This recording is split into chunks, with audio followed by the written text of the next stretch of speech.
Thank you for coming. For those of you I haven't met, I'm Glenn Baker, the Chief Financial Officer for the Reagan Foundation.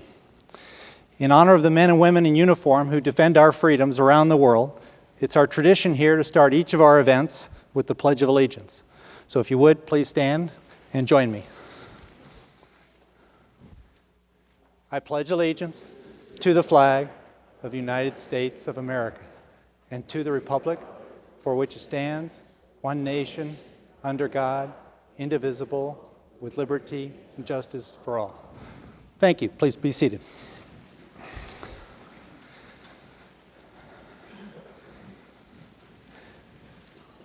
The shortest of Peter Thiel's bios used two words. He's an entrepreneur and an investor. I would suggest to you that both words are understatements and don't really do justice to his level of activity, his background, or his impact on the world. First, as an entrepreneur, I would venture to say that every person in this room has been impacted in some way by one of the companies that he has helped to create. As you likely know if you're here tonight, he's one of the co-founders of PayPal. While they did not achieve their ultimate goal of replacing the US dollar, they did manage to create a payment system that has more than 128 million active accounts, and that has made it possible for hundreds of thousands of small businesses to operate on the internet. Maybe if PayPal didn't impact you, how about Facebook? In 2004, he was the first outside investor in and still serves on the board of the social media giant. That same year, he also co-founded a cutting-edge data analytics company called Palantir that makes tools for national security and global finance customers focused on the analysis of big data, providing results that I suspect likely impact us all.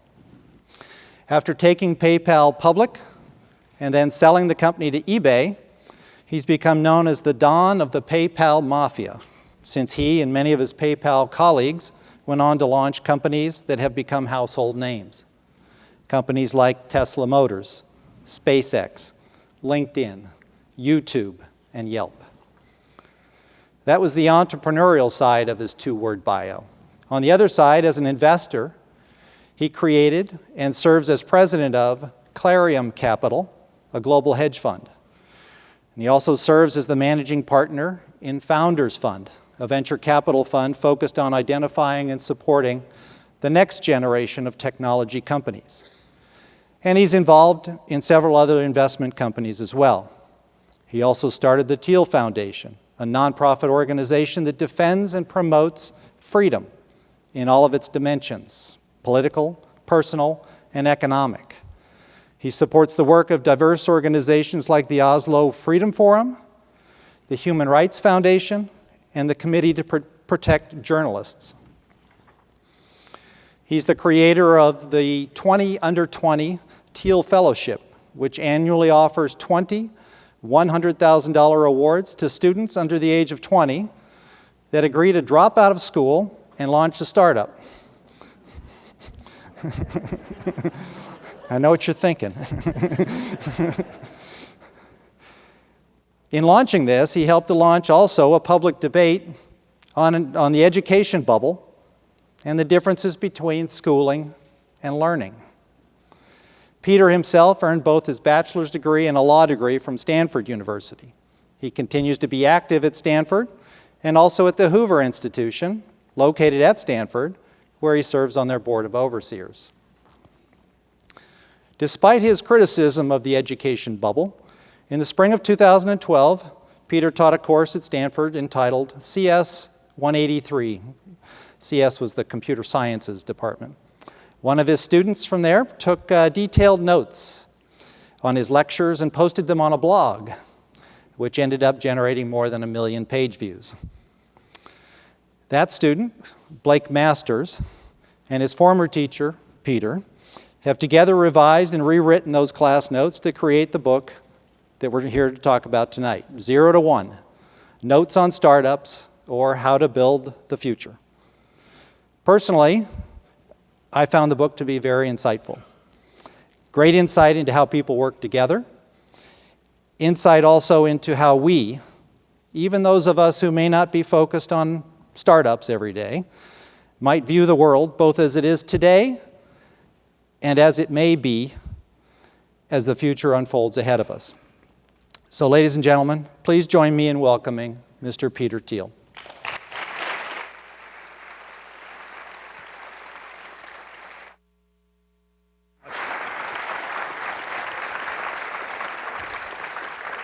Well, thank you very much for that terrific introduction. It's a tremendous, when you write one of these books, you sort of get to do all sorts of different events. You try to promote it like crazy, and you meet people in all sorts of contexts. But it's this is one of the really fun events. Since Reagan was my favorite president when I was growing up, and I still haven't had, and none have come close since. In 8th grade, I was in 8th grade in 1980, and we sort of had these clips that we had to for my social science class, where we had to sort of pick a president that we liked. We had to sort of take out all the clips from the newspaper, and I was sort of in liberal Northern California, and I was one of the few people in my class who was backing Reagan back in 1980, and I think that in many ways Reagan was the one president in our lifetimes who believed in entrepreneurship and in the dynamism that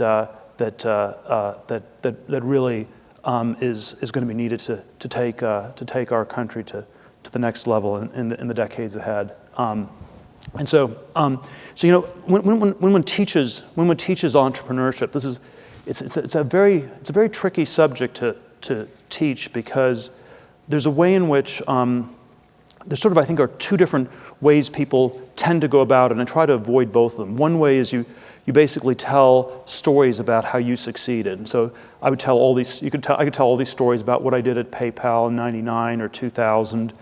And they're sort of all very idiosyncratic. There's sort of interesting war stories, but there's nothing you can really learn from them. Sort of combined email with money, which was the idea was, the time was right in 1999. You could not have done that in 1985. 2014, it's too late since it was done 15 years ago. And then the other sort of approach people have is that you have what I sort of describe as these sort of pseudo-scientific approaches to business. We have like this formula, and it's like you follow these 5 steps, and then you'll succeed in building a successful business. And I think that doesn't tend to work either. And the reason is that I think every moment in business, every moment in the history of technology, every moment in the history of business happens only once. The next Mark Zuckerberg won't build a social network. The next Larry Page won't build a search engine. The next Bill Gates won't build an operating system. And if you're copying these people, there's some sense in which you're not learning from them at all. And so the question that I like to, and so I think it's always this question of the uniqueness and the differentiation of great businesses that one needs to focus on, and that sort of is the theme. And so it's going from 0 to 1 is going to building the first of something completely new that hasn't existed before, and something that's fresh and strange and will make the world a better place in ways we don't yet fully understand. And so I try to get at this through sort of a series of contrarian questions. There's a business version of this question, which is, what great company is nobody building? But there's a more intellectual one, which I always like to use as an interview question, and it's, tell me something that's true that very few people agree with you on. And this is a really simple but shockingly hard question. It still is really hard even when people can read on the internet that I asked this question and they can prep for it. And it turns out to be a very hard question for two somewhat different reasons. The first is that we tend to believe of truth as simply conventional. Truth is just what everybody says to be true, which I think Reagan was sort of a very interesting counterexample, since he was courageous and was willing to articulate things that nobody else believed at the time. But we tend to normally think truth is simply what everybody says, and it's really hard to figure out something new. So it seems like you have to be really brilliant to answer this question.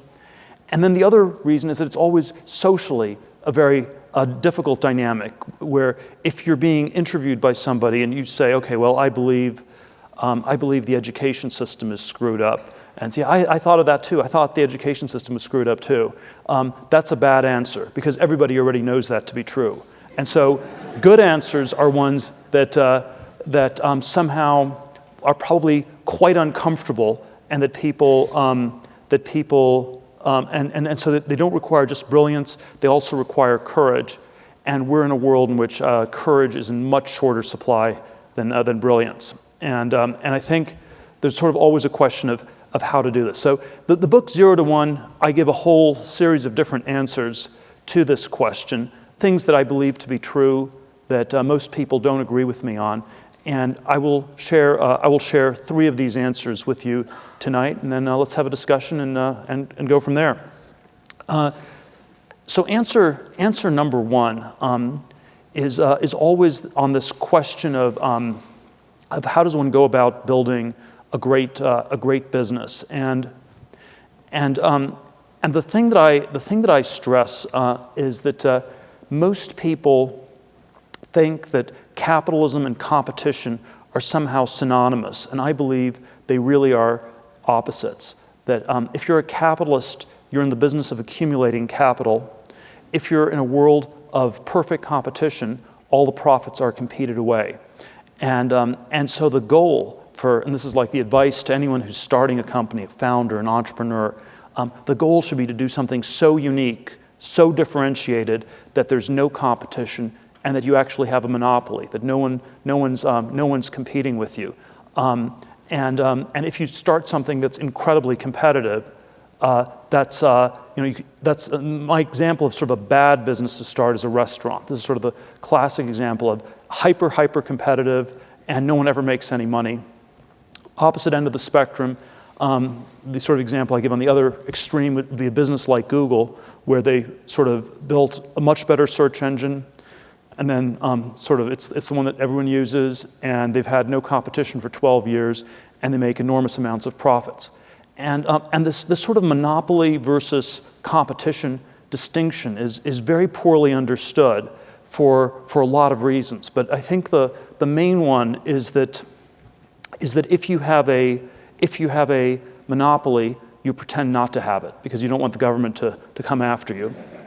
And if you don't have a monopoly, you will pretend to have one because you'll try to say there's something unique and differentiated about your business. So, for example, if you're running Google, you would never say, we have a fantastic monopoly and that's why we're making so much money.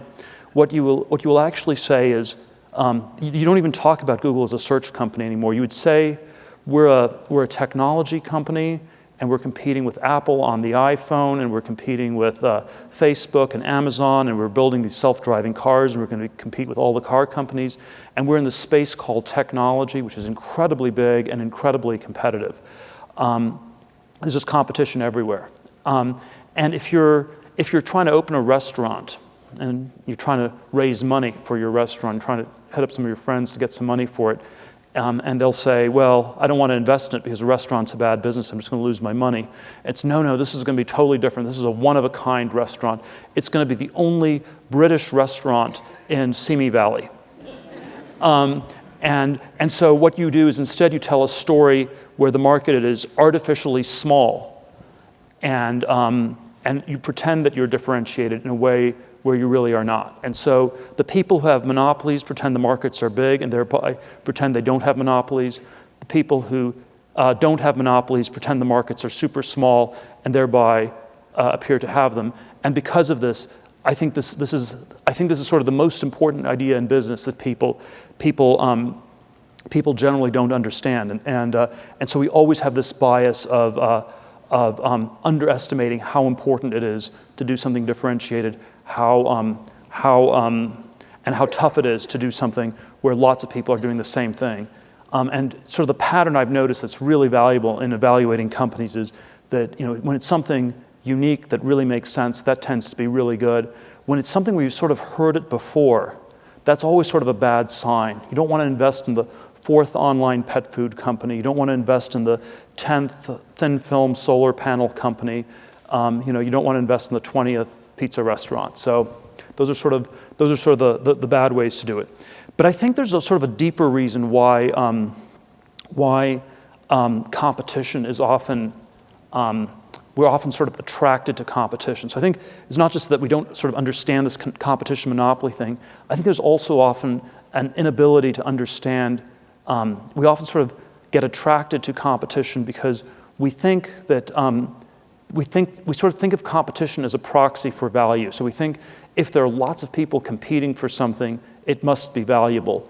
And so we might as well just we're not going to try to figure out if it's valuable. Let's just get in line and see what you can get. Or if there are a lot of people fighting to get something, maybe we should join them and fight as well. And this is sort of at the core of my critique of our educational system, where it's in some ways it's an autobiographical critique, because I was incredibly competitively tracked, and it was sort of my 8th grade junior high school yearbook. One of my friends wrote in, I know you're going to get into Stanford in 4 or 5 years, and sure enough, that happened. And then sort of try to get good grades and good test scores, and I got into the law school, and then I ended up at this big law firm in New York.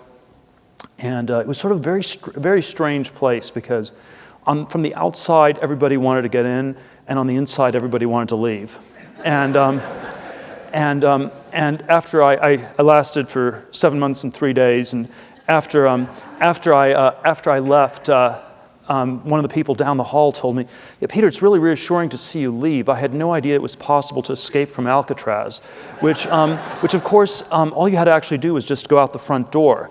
But people couldn't imagine doing it, because their whole sense of identity, their whole sense of self-worth was caught up in the ways they'd beaten other people in competitions and had gotten to this place, and it didn't matter that it made no sense whatsoever, and it was sort of like a really, really crazy thing to be doing objectively on so many levels, and so I think I think there's something like this at work in very, very many of these competitive dynamics. And if you want to be more precise, competition makes you better at that which you're competing on. So if you're like in high school, if you're on a swim team in high school, you will get to be a better swimmer, because competition focuses you on beating the people around you.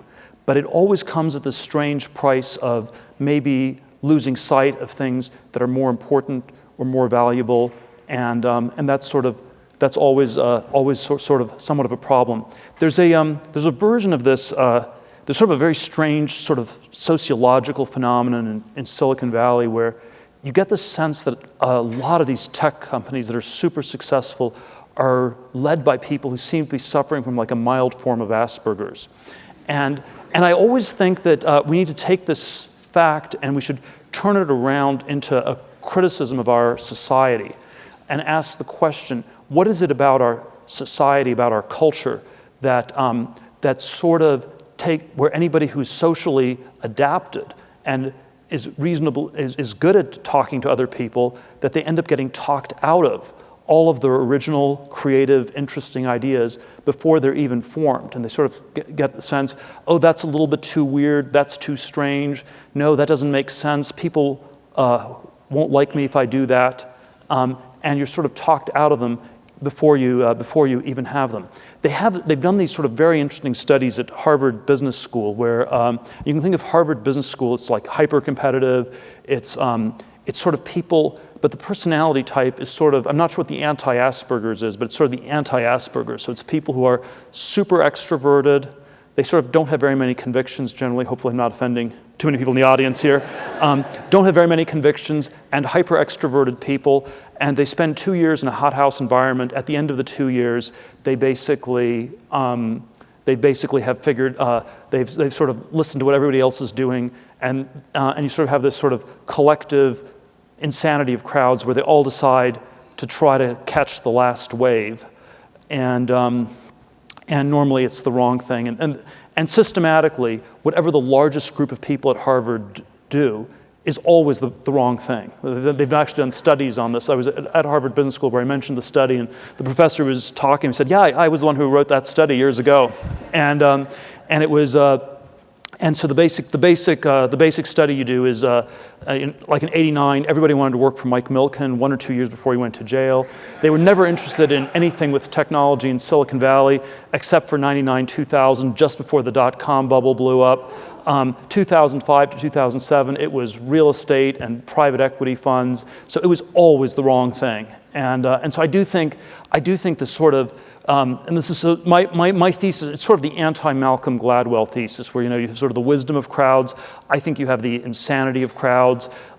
There's no safety in crowds because crowds are lots of people that you're competing with, and you want to stay as far away from them as possible. The way I sort of summarize this is that there's this line from Anna Karenina. The opening line from Anna Karenina is, "All happy families are alike. All unhappy families are unhappy in their own special way."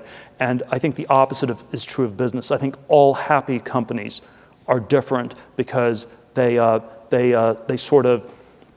fail to they found something that's unique and very differentiated. All unhappy companies are alike because they fail to escape the essential sameness that is competition. So that's sort of contrarian idea number one. I'll make the other two a little bit faster. Contrarian idea number two is that, coming back to this question, tell me something that's true that very few people agree with you on. I think sort of one sort of somewhat standard thing people think is, well, all these things have already been figured out. There isn't that much left to discover. And I sort of in my book give three different things. Conventions are things everybody knows to be true. Mysteries are things we can never figure out. And secrets are things that are sort of in between. They're hard to figure out. You have to really apply yourself. But if you really work at it, you can discover something important and new about some part of the world. And most of us think that there are not that many secrets left. They somehow have all been discovered. And I think it's like if you were growing up in the 18th century or 17th century, you could just look at a map and there were empty spaces on the map, and you could become an explorer and you could discover new things. And it was a hard thing to do, it was kind of dangerous, but there were some very straightforward secrets left to discover. Or in the 19th century, the periodic table of elements, there was still a lot of that was more or less empty, and you could find some new elements. And if you're trying to find secrets in geography or basic chemistry in the 21st century, that's a bad idea, and you probably should not do it. But I think most things are not like geography or chemistry, and I think there are sort of many of these secrets left, and there sort of are all these fields where there are still a lot of new things left to be discovered. I think certainly the computer field broadly has been one such area. I think there are many other ones that are quite open, and we need to sort of really resist this idea that there aren't that many left. And I think there's sort of this way in which globalization, I think, has played a somewhat destructive role, because when you have 7 billion people on the planet, people always are sort of thinking to themselves, well, I can't figure this out because someone else is smarter than me and would have already figured it out, or it's impossibly hard to figure out. And so you talk yourself out of trying. And so if you think that you're not going to figure out a secret, then you definitely won't be the person to figure it out. So if you think you can't do it, you won't. And so a belief that there are still some secrets left to be discovered is like the necessary precondition for being someone who will discover these. And I think there is always some idea like this behind all these companies. When we started PayPal, I was very interested in the sort of intersection of encryption technology and currency, and sort of this very idiosyncratic area, but that's sort of how you create a new digital currency. Bitcoin has sort of done it in recent years. We didn't quite pull it off at PayPal, but it sort of was this very inspiring area, and you sort of learned a lot of substance in it. There weren't that many people who understood it. You could actually discover some new things about it, and it gave us the perspective that really helped frame how we built and architected a lot of the payment system that ended up working really well. So I think there's always this substantive passion for some area, and it's important to pursue it, and it's important never to think that you can't figure things out because there are experts or there are smarter people who have already learned everything. It's true in certain areas. It's true in geography, perhaps. It's perhaps true in a few other areas, but there are many domains where that's not the case, and where I think it's always important to think that we can learn things, because that's actually the truth, and that's how we discover more of these secrets. Third contrarian idea that I'll end on is this one's sort of very, very big picture. I think that in my book I sort of contrast two different ways in which progress can happen. There's globalization, which involves copying things that work, going from one to N, and sort of horizontal or extensive progress. And I sort of think of China as the paradigm of globalization. That, it's really straightforward what China has to do in the next 20 years. They just have to copy stuff from the US and Western Europe, and they don't have to actually ever invent anything new. And then there is technology, which is vertical. I always draw globalization on the horizontal axis, and I draw technology on the vertical axis. It's intensive progress. It's doing new things. It's going from 0 to 1. And I want to just always underscore that technology and globalization are two really different things. And they're sort of weirdly get used almost interchangeably as words, but I think they are really, really different. And I like technology a lot more than globalization personally, but they're really different concepts. And if you sort of think about the history of the last 200 years, there have been periods of technology and periods of globalization. The 19th century, you had both tremendous globalization and tremendous technological progress. 1914, World War I starts, globalization goes into reverse, world becomes more, less trade, it becomes more divided in all sorts of ways. The Iron Curtain divides the world even more. And you have, but technology keeps going in all these different forms at a frantic pace. 1971, Kissinger goes to China. Globalization starts again, and the last 4 decades have been breakneck, ferocious amounts of globalization. But technology, I think, sort of somehow slows down a fair bit in the late 60s and 70s. And we've had progress around computers, but not very much in a lot of other areas.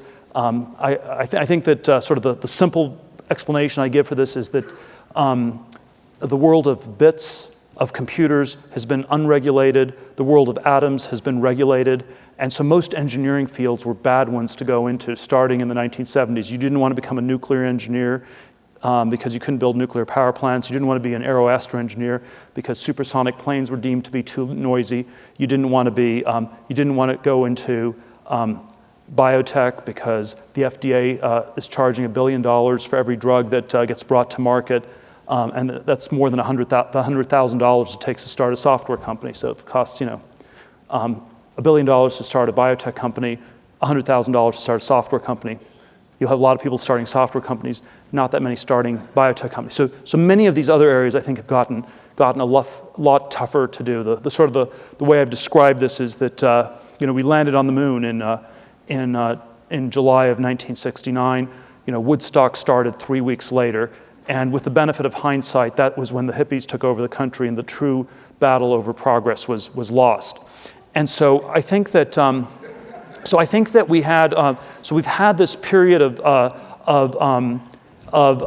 limited technology and ferocious globalization that's very different over the last 40 years relative to the period that we had before. And I want to sort of reflect it in a very different way that we talk about the world.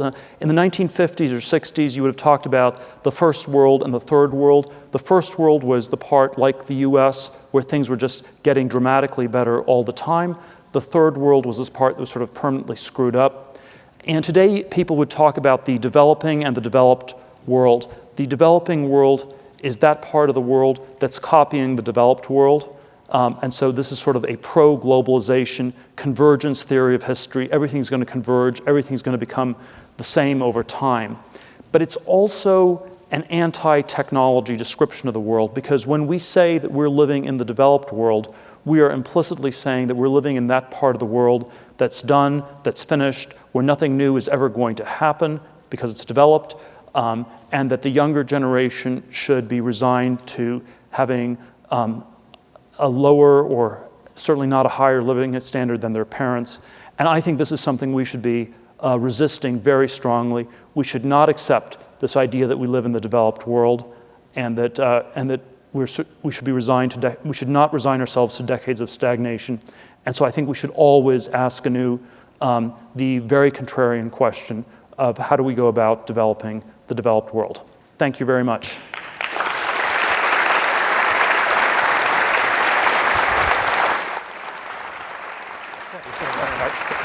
Put the camera on there.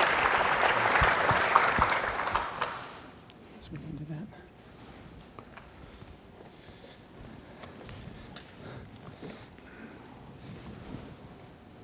Oh, yeah. Take the water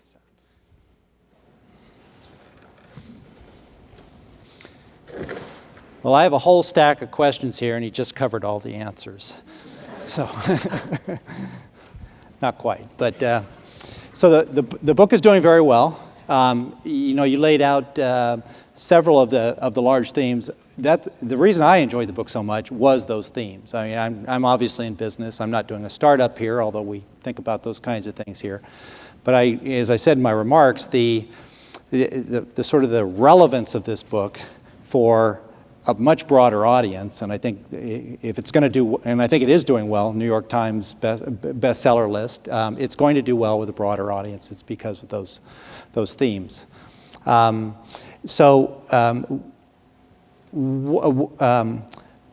of those, well, let me sort of, so we're going to see some questions come up here as well. Let me kind of come back to the idea of we got some chuckles in the introduction with the 20 under 20 fund. That's obviously touching on sort of one of those themes about kind of breaking through to that sort of, that student that's been in that competitive track and kind of trying to break him out and get him into the world. That was launched in 2010. How's that doing? Well, it's doing well. I mean, there are all these sort of qualifiers I give. So we don't tell people they should drop out. We just tell people they should stop out. They can always go back to college after 2 years. The colleges always will take people back because it's all gotten to be such an incredible racket where they're all competing on these fake statistics, and one of the statistics is that all their kids graduate. So they're really upset when people go into the program because it makes their statistics look bad, and so they will always take you back. They'll take you back 10 years later, just so that you will graduate. But we've had 83, it's about 20 a year, so we've had about 83 in the first 4 years. Some of them have gone back to college. Most people have been involved in starting various businesses. Some of them have taken off. It's been a phenomenal learning experience across the board. It's basically, we have, sort of many really talented applicants each year. I think the program is on every level sort of working quite well. It's of course it's a very narrow program. It's not like I'm not claiming that everybody should be an entrepreneur, everybody should start a tech company, but it generated like a shocking amount of hostility because we're talking about 20 people, and in a country, it's mostly Americans. I mean, people from all over the world are eligible. But we're talking about 20 people in the U.S. You have maybe 3 or 4 million kids in every year going to college, and so it's shocking that this is so threatening to this system, that even having a tiny alternative like this is so threatening, and it has triggered a lot of debate because there is something about higher education that has become more and more of a racket. The costs have gone up by 400% since 1980 after inflation.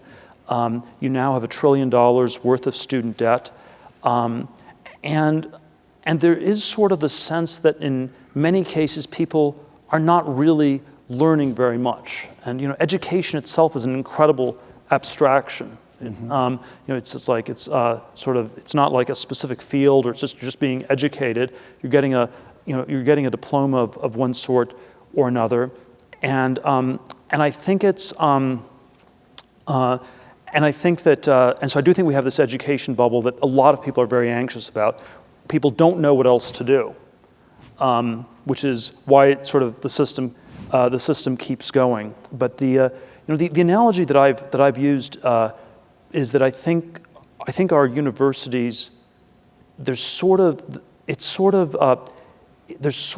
facing a crisis similar to that faced by the Catholic Church at the start of the 16th century, like 500 years ago, and that basically you have a system where they're universal. It's a unitary system. There's just one way to do it. There are some differences between the Yale and the Harvard political science faculties. There were differences between the Dominicans and the Franciscans. Maybe they were bigger than between the Yale and Harvard poli-sci faculty, but you and then you have basically, and then you had sort of the system of indulgences, and you had sort of this idea that you could only be saved if you were in the Catholic Church, and we have a similar mindset. You go to Yale or you go to jail. You are saved if you get a diploma. If you don't get a diploma from a college, you will go to hell. And this is what people actually think. And the somewhat disturbing message that I have, like the 16th century reformers, is that you have to figure out how to save yourself, which unfortunately is not what people want to hear. People want some sort of path, some sort of formula, and I'm not sure that really exists. Interesting. Do we have other questions from the audience? Okay, we've got one back here. I'd ask everybody, if you have a question, raise your hand. We've got people in the audience. Wait for a microphone because we are live streaming this, and we want to get your questions on the live stream. Can you talk a little bit about the beginning of PayPal, what the inspiration, the challenges and execution, and not just the romantic part, but what did you almost give up, things like that, and also follow up. Would you have supported the spin-off just now with eBay? And what do you think in general of Carl Icahn dictating to, or the reverse of that, meaning why is it that the tech executives are sort of folding over and doing whatever Carl wants? Apple is one, and this is the second one. Let's see. It's a lot of different questions there. So there was sort of many, I'd say the key insight was combining email with money. The key technology PayPal developed was an anti-fraud technology because there were a lot of bad people who tried to steal the money, and we sort of managed to figure out all these ways to solve it. Palantir was this other company that then sort of used the same approach in the anti-terrorism context, and was actually helped, the software was used to help track down bin Laden in 2010. But I think that, so I think that was sort of we never gave up at PayPal. It was I think one of the critical things in these things is always the people, and it's always sort of a bit of a team effort. It's building one of these companies takes normally more than one person. It takes a few people working together incredibly well, and we had and we sort of the goal we had when we started PayPal was that people were going to be we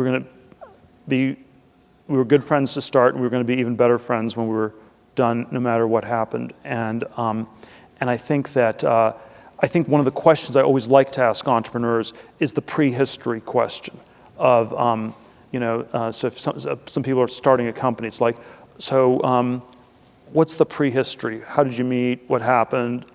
Sort of the bad answer to the question is we met a week ago at a networking function, and we decided to both become entrepreneurs.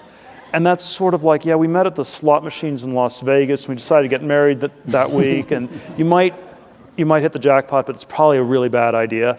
And I think the good answer is one where there's a lot of prehistory, and yeah, we've been friends in college for many years, and one of us is working on the technology, one's working on the business side, and so I think when you start these things, it's always just the people, and it's what matters a lot is not just whether people are individually talented, but whether they're able to work together and you're going to have lots of ups and downs, and so you have sort of this manic depressive feel where you're going to take over the world, or you're going to get totally destroyed, and you go from one mode to the other several times a day, and so I don't think it makes sense to sort of single out any single one of those points, but it's just if it blows up on any one of the low points, the company's done.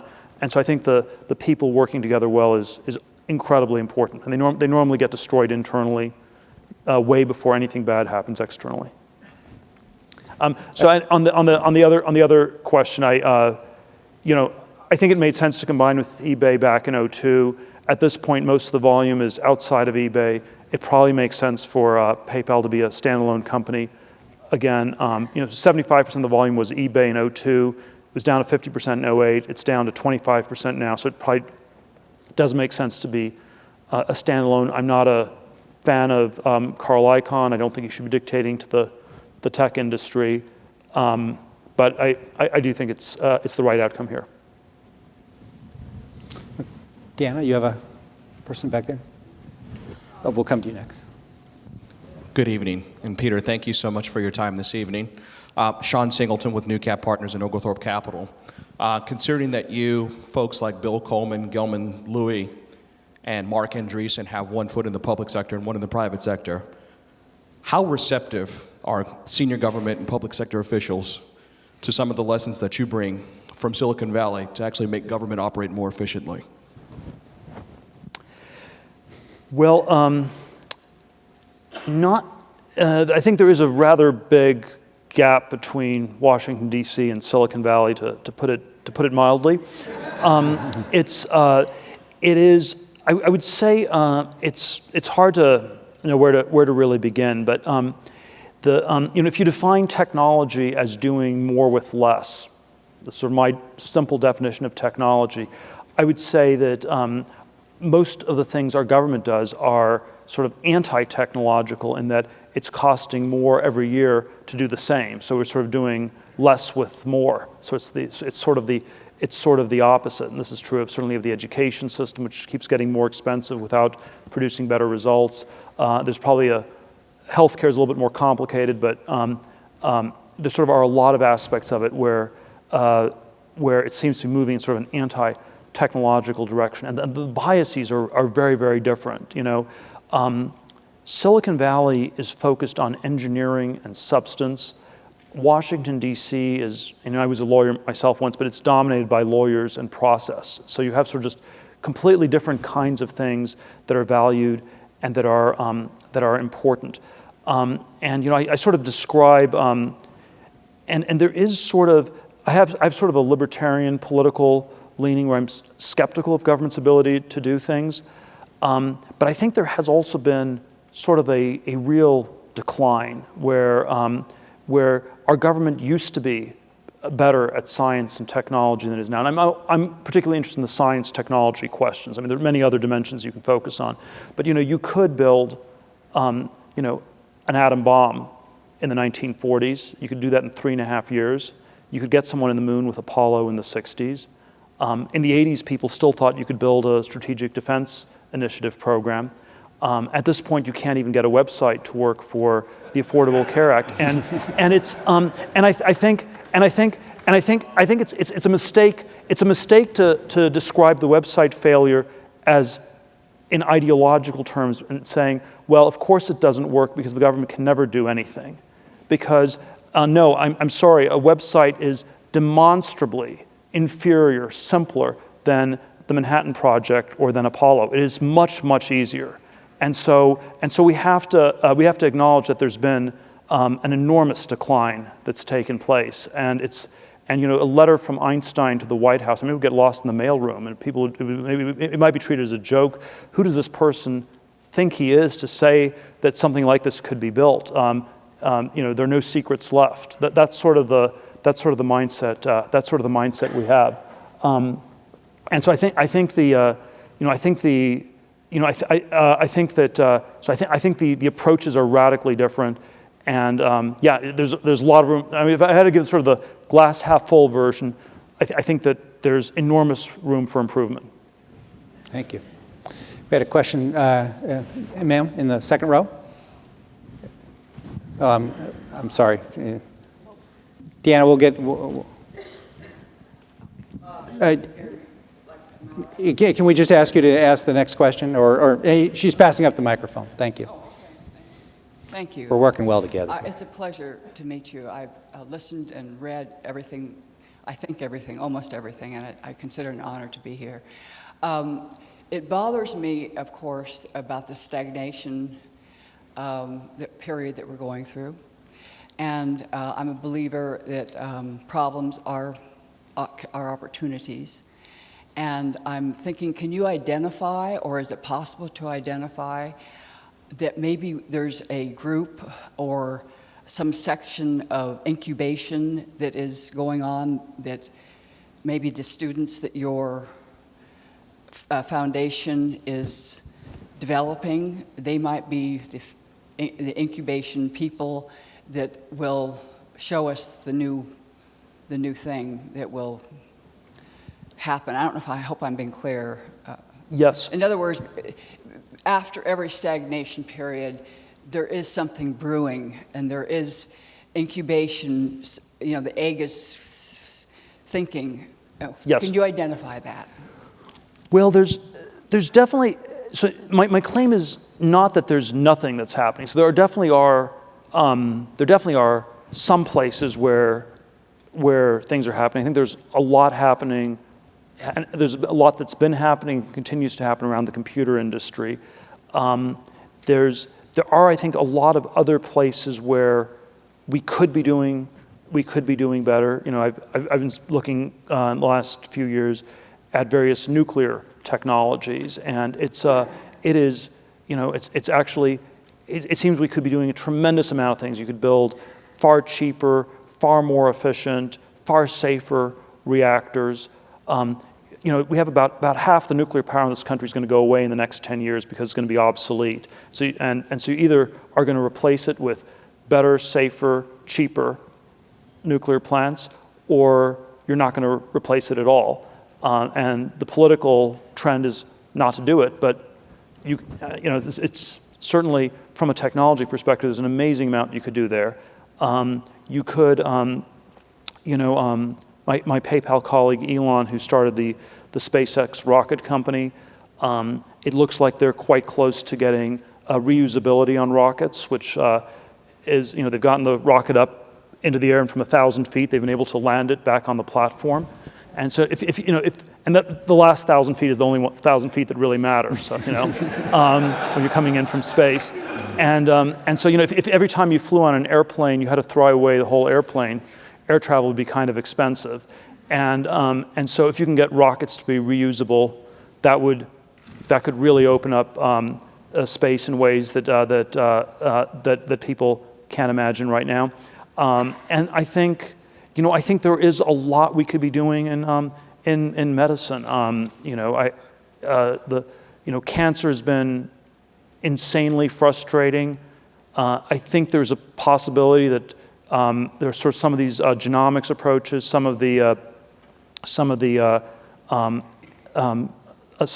these new approaches could lead to some real progress in the last decade. Even though I realize this has been promised for a long time that we're on the verge of a cure, but I think we may actually be pretty close.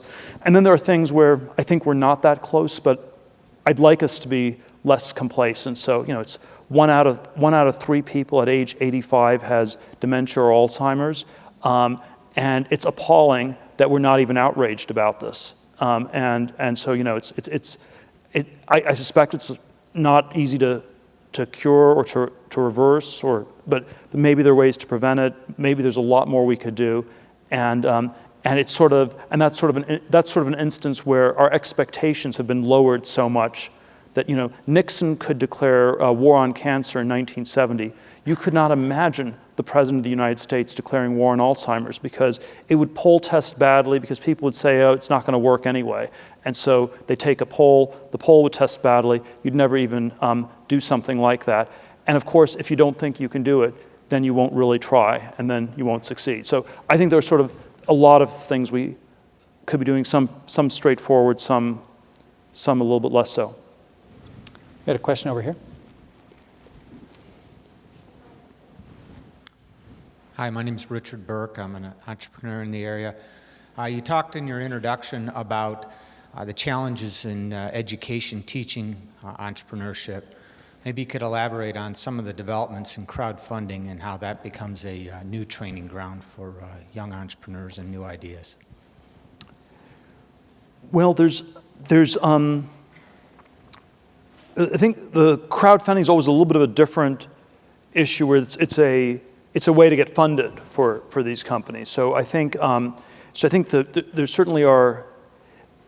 So I'd say that the basic challenge, you have all these different challenges for entrepreneurs when you start this.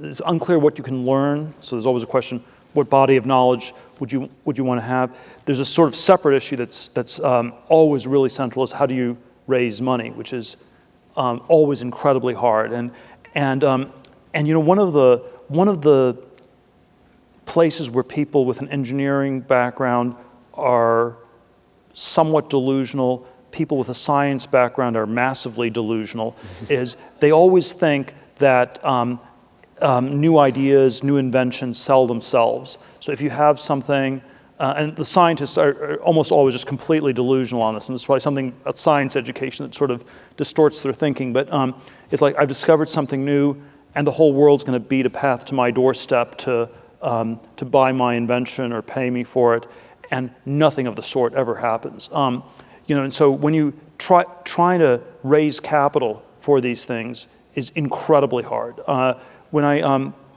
first small round we did at PayPal was in February of 1999. We raised $500,000. We had sort of a whole series of financing rounds. March 2000, 13 months later, we raised $100 million. It was much easier to get the $100 million in March of 2000 than to get the $500,000 in February 99. And it's like you met with people and it was like, okay, maybe I'll give you $25,000. It was like in a Chinese restaurant. Not sure. Let's see what the fortune cookie says. Of course, the fortune cookie said something positive, and that didn't matter. And so it's always the initially jump starting these things is really hard, and one of the dynamics that makes raising money so hard is that there's always this it's always this crowd competition thing that I alluded to in my comments, where there's always sort of people don't want to be the first ones to invest. They want to see other people do it. They want to see other people validate it. And so whenever you're doing something new, it's like this incredible chicken and egg problem, because you have all these sort of lemming-like, sheep-like investors who only want to invest in things other people are already investing in, and so that tends to always be the classic dynamic. I've often thought that when I'm in meetings with investors, there are all sorts of questions they ask, but the only question they have, which they're always too embarrassed to ask, is, well, are other people investing in it? Do other people want to invest? And that's the one question people always have. They never want to ask it because they want to always pretend that they're making up their own mind and they're not influenced by other people at all. And it's disturbing how untrue that is in practice. And so I think crowdfunding is sort of a way to try to get around all these dynamics. And so it's often, but yeah, I think often getting the initial capital is really critical. Got several gentlemen right here. Hi, Peter. I was wondering if there's anything like a particular mindset, such as people believing the world is flat, that's keeping people back from discovering those secrets that you're talking about. The why questions are always hard to answer. I guess the mindset I'm most inclined to say holds people back is the idea that they can't do something, that or that the future, more generally, that the future is a problem for other people, and so the future, well, we'll figure that's going to be figured out by people in Silicon Valley, or in Silicon Valley, it won't be done in my company, it'll be done in a startup, or if you're in a startup, well, I'm just doing this silly app on an iPhone, so it'll be some other startup that's really doing it. And so, I think the mindset that holds us back in all these ways is always this idea that that other people are going to do it. And there's an optimistic or a pessimistic version of that mindset. So the hyper-optimistic version is that the future is going to be just incredible. This is like the Ray Kurzweil stuff. I'm actually quite critical of Kurzweil. It's sort of the singularity is near. We're going to have this fantastic utopian future. It's going to happen, and there are all these exponential curves that describe it, and all you have to do is sit back and eat some popcorn. It's like this movie is just going to happen on its own. And then there's a hyper-pessimistic version where nothing's ever going to work and nothing will get done. And what's very interesting is extreme optimism and extreme pessimism, I think, are practically identical because they both lead you to doing nothing. Because if you're extremely optimistic, no need to do anything. If you're extremely pessimistic, no point in doing anything. And so I think that a really good mindset to have is always an intermediate one, and which stresses human agency and not so much the future as something that's predetermined. Or the human agency that will determine the future. It's not the future already exists and will happen no matter what, one way or the other. And so I think sort of somewhere between optimism and pessimism is always the healthiest. There's a slightly different version of this with we had all these great companies come out of PayPal, and there's always sort of the question, why was PayPal so successful at this? And it's always hard to answer. Again, hard to always answer. Any question that starts with why, I always think is really hard to answer. But the answer I kind of like is that the main lesson we learned at PayPal was that it was hard but possible to build a great company. There's a lot of stuff that went wrong, but at the end, it still succeeded. And so the high-level lesson you learned was that it's hard but possible to build a great business. And almost every context people find themselves in, they learn a totally different lesson. So most of the time, people end up at companies that fail in this sort of entrepreneurial context. And then the lesson they learn is that it's impossible to build a great business, and so I'm going to try to build a much more modest business. So that's sort of a self-defeating lesson, and that's analogous to the extreme pessimism. Or you're at a super successful company like a Microsoft or a Google, and the lesson you learn there is that it's easy and automatic. And if you think it's easy to build a great business, then that's like the extreme optimistic one. You also fail. So again, if you think it's easy or impossible to build a great business, again, those are opposites, but in a way they get you to the same result, which is if you think it's easy or if you think it's impossible, you will fail. If you think it's hard, that's like that's the mindset you have to succeed. We have time for probably two more questions. So why don't we get one over on here on the wing. We've got one in the front row here. Hi, yes, my name's Rich. I'm a junior at Claremont McKenna. I've had the pleasure of meeting several of your fellows, Spencer, Delian, and my question to you is, I see a lot of my classmates who have been learning computer language for the better part of 10 years. They seem to have a big jump start on many of us in this respect. How important is the understanding of computer code to being a prepared citizen for the future? It seems that we're increasingly disconnected from a lot of the algorithms and other forces that now govern our life. I certainly don't think that it's I don't think it's necessary for being a citizen at all. I mean, I do think it would probably be a good thing for people to learn. I don't think it's I don't think it's necessary to understand what's going on or to be an effective citizen.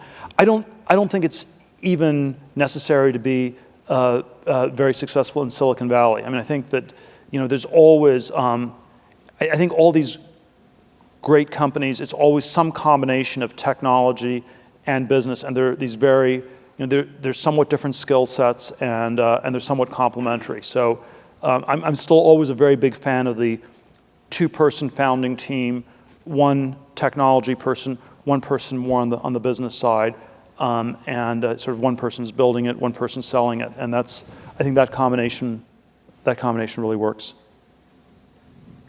One last question. We have one in front here. Can we get a microphone?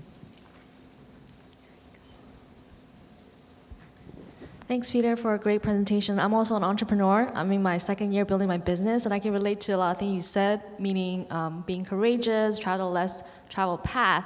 Having said that, entrepreneurs odds are against us, meaning 90% entrepreneurs do fail within the first year, I believe, and 95% fail within the first 5 years, or 3 to 5 years. And I was just wondering, what are your advice for people who are in the process of building their business? How do we face our challenges, and how do we best maximize our resources to achieve our goal in the most efficient manner? Let's see. So yeah, it's always hard to sort of answer these questions in sort of in the complete abstract. But I would say it's some combination of the people you work with. So I think the team part's really important. I already talked about that. I think, and then I think it's always, it's sort of like what it is you're doing, and then there's always sort of the strategy part that I think is a really interesting set of questions to ask. And one of the themes that I talk about in my book is how we don't have that much of a sense of the future anymore, and it's very hard to imagine, even describing the future in very concrete ways. So if you sort of ask, when were the last political speeches? You use a political context. When were the last political speeches in which a political leader described a future that looks very different from the present in very clear terms? It was like Martin Luther King, I have a dream. So very clear terms of a country that would look very different. The last one that I can think of and that I always cite is the Reagan speech, Mr. Gorbachev, tear down that wall. So it's again, very clear terms describing a future that looks really different from the present. And we generally don't have that sense of the future at all anymore. There's, the Hollywood movies on this are always incredibly anti-scientific and anti-technological, and they show a future in which technology doesn't work and it kills people, and you can choose between the Terminator or the Matrix or Avatar or Elysium. I watched the Gravity movie the other day. It was like, you'd never want to go into outer space. You want to be just back on that muddy island, and so we have, and so to the extent we have ideas of the future, they're always like really. Look, they look scary. You don't want the future's a place you don't want to be, and I think this inability to have a idea of the future, when you then sort of transpose this to business, what ends up happening an awful lot is people.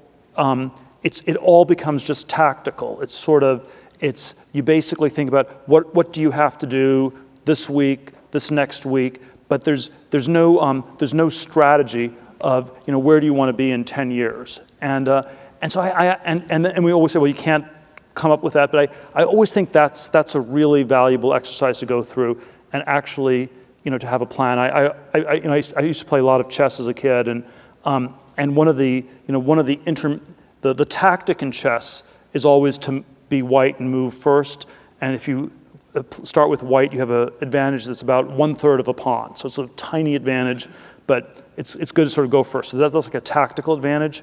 But there's Capablanca, the former world chess champion, had this line: you must begin by studying the end game, because what matters is not how things start, but how they end. You have to begin by studying, how are you going to win at the very end? And I think one of the intermediate chess lessons I learned was you should always have a plan, and even a bad plan is a lot better than no plan. And so, and I think that's, and so yes, I think if you have a 10-year plan, you are much more likely to be in business in year 10 than if you have no 10-year plan, even if it's a bad 10-year plan. You can change the plan or whatever. So always have a plan. Good advice.